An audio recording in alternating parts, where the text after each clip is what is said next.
your host, Kylie, and I have my co-host, Dewan McDaniel. And Adrian Costco. And today we have a very special guest, Dr. Sullivan, the Superintendent of Birmingham City Schools. Let's get into Dr. these Sullivan, questions. let's get started. Well, let me first start off by saying how very excited I am to be here with you guys today to do this podcast. We have heard so many great things about the work that's happening here at South Hampton, and I know you two students are just examples of what greatness looks like in Birmingham City Schools. Thank you.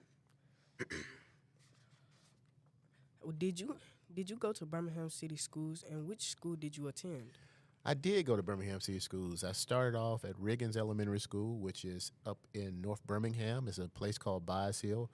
Then when I left Riggins, see, back then school went from kindergarten through 8th grade. So when I left Riggins in the 8th grade, I went to Woodlawn High School. So I was a Woodlawn colonel for 4 years and graduated in 1985, class of 85, kicking it live. What was your favorite school memories at each of those schools? So I think probably my favorite memory in elementary school, we had a teacher. His name was Mr. Evans. He taught 8th grade math, but he also was the Boy Scouts, the sponsor for the Boy Scouts. And I remember him taking us to a trip, and I caught my first fish with the Boy Scouts. That was a good memory in elementary school. And at Woodlawn High School, there's so many memories. I played football for a while at Woodlawn, but I think probably my favorite memory is actually a teacher, Mr. Woods. Mr. Woods taught English at Woodlawn High School, and he really made it fun and engaging. So it was really fun learning Shakespeare and all of that from Mr. Woods. And I still remember some of the lines from many of those books that we read in his class. I have two side questions. A side question. Firstly, what position did you play? So I played wide receiver and defensive back at Woodlawn. It was very simple back then. Everybody ran the ball. It wasn't all of this spread offense and all of that. It was a very simple game back then. Also, what was your favorite subject? So, I taught math when I graduated and when I started working at Birmingham City Schools. So math and science were my two favorite subjects. I hated reading, but I love math and science. So, what did you want to be firstly, as a child? So when I was a student, I wanted to be a dentist, man. My next door neighbor, he went to Mahara University, and he would come home from college while I was in school, elementary school and middle school, and he had a orange Mustang, like a 1966 Mustang, and he was majoring and he wanted to be a dentist. Actually, he opened a dental shop in North Birmingham, so I wanted to be a dentist when I grew up. That was my first thought. Thank you. How you doing today, Dr. I'm Sullivan? doing well. How you doing, brother? I'm doing well. So I'm gonna start off. Here's what I want to know: did you ever get sent to the principal's office and get in trouble? Yeah, I actually got in trouble for skipping class. As a matter of fact, I was at Woodlawn High School, and I don't know if you know what Woodlawn is, but there's a lot of little restaurants around Woodlawn. There was a McDonald's up street, and there was a Hardee's behind Woodlawn. So I remember me and a couple of guys, we skipped class and skipped lunch and went to Hardee's and got lunch, and we got caught coming back onto the campus. And back then, they could paddle you. So, and we didn't have like assistant principal, we had advisors. So our boys' advisor said, we're going to give you have a choice. You can either get 3 licks or get 3 days suspension. And so I knew that if I got 3 days suspension, if I went home, my mom would give me a whole lot more than 3 licks.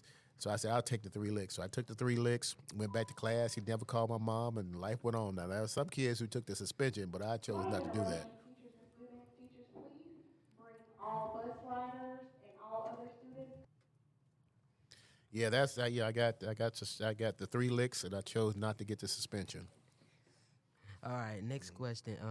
Did you go to prom, and what was like it? So I went to my senior prom, and prom was fun. You had an opportunity to see all your classmates and dressed in different very nice, and it was a lot of fun. A lot of dancing. Had a great time at the prom. That's good. Were you a teacher, and how long was that? So I was a teacher back in the 90s. When I graduated from Alabama A&M, I had a degree in elementary education. And so I taught, actually my first job graduating from college, I was a substitute teacher at North Roebuck Elementary School. That was a teacher, I think her name was Miss Woods. She was out on maternity leave, so I came in and she had a trailer behind North Roebuck. So I taught in the trailer, fourth grade.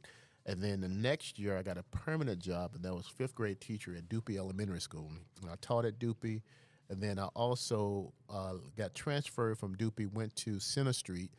And back then, Center Street was a middle school, so I taught sixth grade math at Center Street. So, yeah, I was a teacher, man. I loved it. Every job I've ever had, I loved. Okay, I got a quick side question. Uh-oh, side questions. This one. So what was your majors in college? So I majored in elementary education in college, and then when I graduated from Alabama A&M, I got a master's in elementary education from Alabama State, and then I got a EDS, which is educational specialist degree from UAB, and I got that in ed leadership, and then I got a doctorate degree in educational leadership from UAB. Now, let's talk about education in our school district now. Okay, love that. What are some changes you are planning to help students learn better and feel more supported? So we just finished our strategic plan, and one of our strategic plan pillars, or one of the priority areas in our strategic plan, ties to students having a sense of well-being and safety in their schools. And so we survey, I don't know if you guys have already taken your survey, but we survey all of our students, elementary, middle school, and high school students, to see how you feel at school. So we want to increase your sense of feeling safe at school. That's one of our major changes. We want to make sure that school is a place where you get to go instead of a place where you have to go. We want to make sure that we are building programs around the needs of our students rather than the needs of the adults.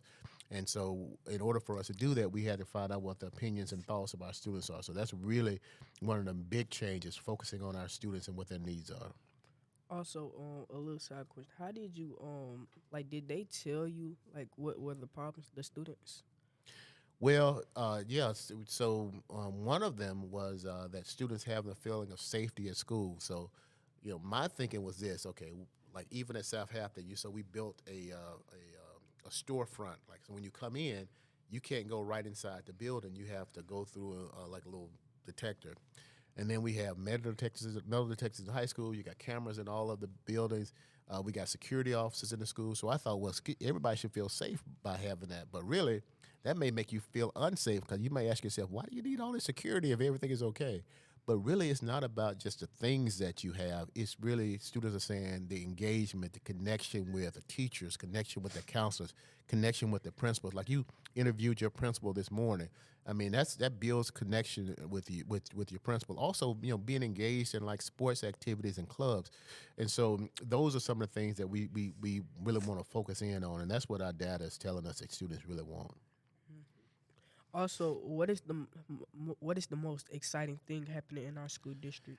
You know, right now? there are so many exciting things, Landon, that's happening in our school district. I think one of the big things that's happening probably in the fall. Well, a couple of big things happening in the fall. One, the old school, North Roebuck, that I said I used to teach at when I was a substitute.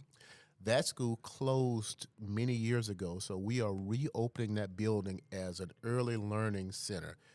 We're going to have pre-K in there. We're going to have first grade. We're going to have kindergarten in there, and it's going to be really geared towards working with children early in those primary grades to give them a firm foundation before going into the school system, into some of the upper grades. Then we are turning one of our schools into a dual language immersion school. So what that means is that these students in kindergarten starting off and in pre-K and kindergarten starting off, and we're going to go up every grade level, they're going to be taught half of the day in English and other half of the day in Spanish. And these are students who speak Spanish or students who speak English. So when you are in kindergarten and first grade and you don't know any Spanish, you're going to be immersed in the Spanish language. And if you're in kindergarten and first grade and you're learning English, you're going to be immersed in the English language. So our goal is that our kids will be bilingual as they're going through their career. So we're excited about that as well. Also, a side question: what do you think about high schoolers getting a degree out of not a degree out of college, learning college things in high school? Oh, man, I'm glad you mentioned that. We love that. We actually have, and that's another one of the exciting things that's happening in Birmingham City Schools. We have an early college program at Woodlawn High School where kids can graduate from high school with like up to 60 hours of college credit. So they're taking college classes while they're still in high school. That program was so successful, we wanted to make sure that there was equity across the district. So we opened up another program starting in the fall at Winona High School, and we're partnering with Lawson State, where students can graduate from Winona High School, not only with college credits, but they can possibly graduate with an associate's degree. Man, that is like a game changer for students leaving high school, and you've already finished a large part of your college career. And why do we have Mayan and already? So Mayan is something to encourage our students to read. For those who are listening, it's like an online platform that students are able to read books and things like that. And so that's really important. And then because reading is important, even though I said reading was not one of the subjects I loved in elementary school, but it's one of those things you need in order to be successful in life. And then with iReady, you have to inspect what you expect. So we want all of our students to achieve at high levels. And iReady kind of gives us a benchmark of how well students are doing in the fall, how well they're doing in the winter, and how well they're doing in the spring. So it kind of Welcome to Bulldog Talk. I'm your host, Jason Walton, and here are my co-hosts. And Landon Roach. And we are in the 7th grade.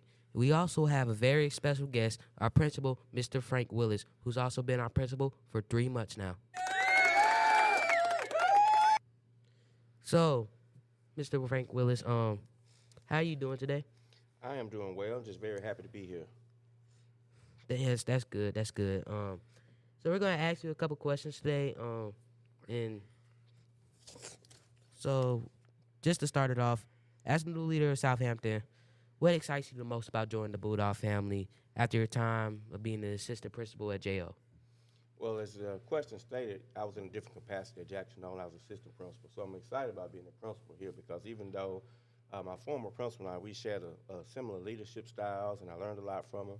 I'm able to kind of use the influence I've had from different experiences to kind of run my own school. So it excites me to be able to use all the knowledge I've obtained over the years to be able to put it forth and hopefully make a successful school year. And also, Mr. Frank Willis, what got you into teaching? I think a passion for children. My mother was a teacher, and for the longest, I think I kind of ran away from teaching. I kind of wanted to be what I wanted to be, which I'd always been a teacher, but sometimes it's not the acceptable thing to do. And I just wore me down. I realized that is what I want to do, and it made me happy, so that's how I kind of got into it. Thank you. Also, our listeners have noticed several changes around the campus since you arrived. Could you share the story behind one of these changes and what you hope it will accomplish for our school? Yeah, I actually have 2 changes I want to talk about. Starting with the morning duty. Morning time, we used to go in the lunchroom, but now we all meet in the gymnasium. And that's where I give my accolades, also where we give correction, we give announcements, and we do things that's forthcoming in the school. And I think by starting off the morning all together like that, it kind of increases the cohesiveness of the school body.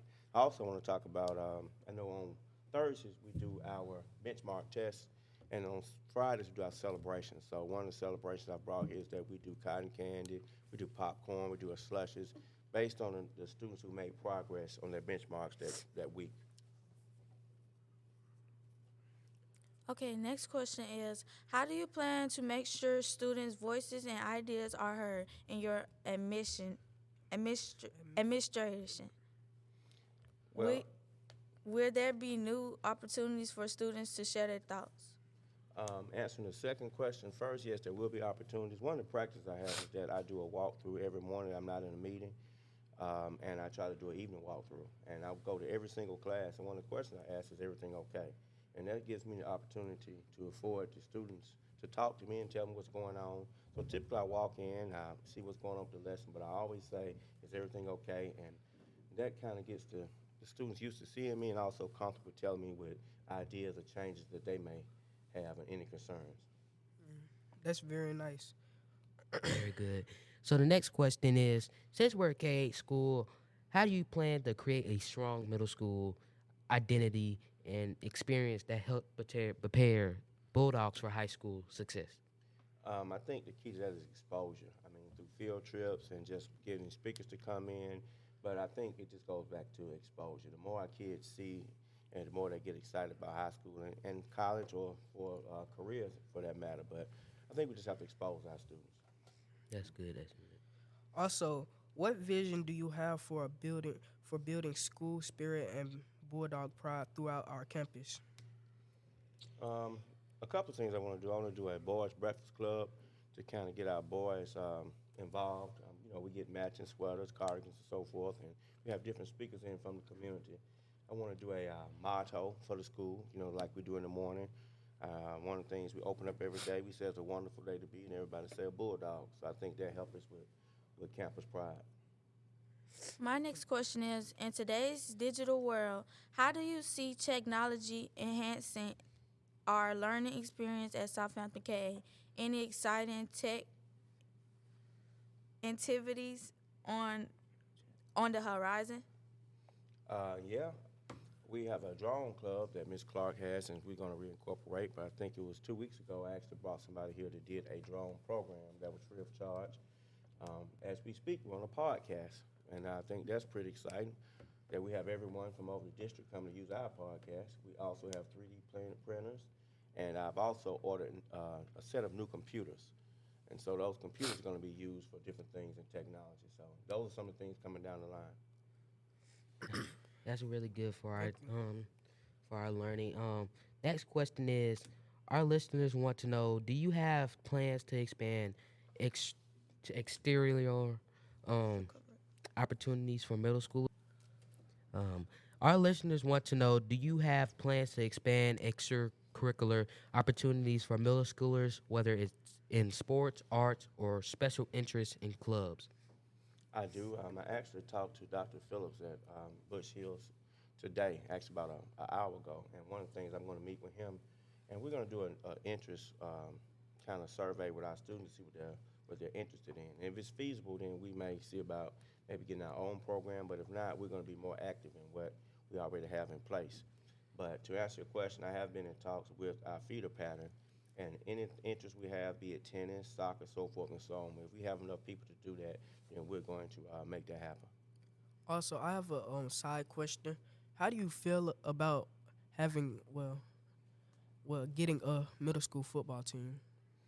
I think in theory it sounds good, but it's a whole lot that goes into a football team, particularly numbers. It takes a whole lot of people to run a football program in terms of students and coaching. And so I don't know with the number of 6th, 7th, 8th graders we have, if we'll have enough, which is why we play along with the other schools. But if we have enough to dictate that we can have our own team, then I'm certainly for that. But again, it has to be economically feasible, and it has to be, a lot of things that go into that. Thank you. Um, Many of our 8th grade listeners are thinking about high school next year. How will Southampton prepare them for that important transition? We have currently, I know our feeder Pat's Jackson O, and I do have a relationship because I came from them. So I think they left it yesterday. We're doing your schedules, so they'll have that ready. We have the dance team trials coming in on tomorrow. We had the basketball Testing is coach now complete. that came over. Testing is now complete. We had the basketball team that came over a couple of days ago, and so we do have a good relationship with them. But coming from Jackson, I got a chance to kind of see what's coming down the pike from the feeder school. And so now that I'm in a feeder school, it makes me aware of what we need to do to prepare the students for high school. So a lot of things I want to do along with our high school, and also it goes back to the exposure. We are going on college tours. That's going to be provided by our feeder pattern, but just getting our kids to have an interest in the different activities. And, I'm going to see about getting some tickets to different games and activities so that our kids can go up there and kind of see what's coming down the line for them. Thank you. My last question is, if our podcast listeners came back to visit Southampton in 5 years, what changes or improvements might they see around campus? Well, I think that they would see that the kids would be doing more of the delegating. Right now, we're kind of, even with the podcast, we're kind of learning phase, and I see that your teacher's helping you. But a couple of years from now, I think that the kids going to be totally sufficient, be able to run it themselves without the adults, and maybe even train us how to do it. When I'm looking at the progress we made just this year, and just with the sound effects and how you all running the switchboard, so I think that in a couple of years, you'll be totally independent of adults even having to, give outside assistance. So just to end it off here, we like to end the Bulldog Talk with something personal. What's something about the Principal Willis outside of school that might surprise our listeners? I don't know what surprises anybody these days, but there's a lot of things I like to do. I like to fish. I like to hunt. I collect and restore old cars. I ride motorcycles, zoology major, so I have a collection of exotic animals at home, and just like to do a lot. But primarily, I just like to do what I'm doing here. This is one of the best times of my life, so I'm just appreciating where I'm at now. Yes, sir. All right, we're going to end it off right here, and thank you for listening to Bulldog Talk on the Edge.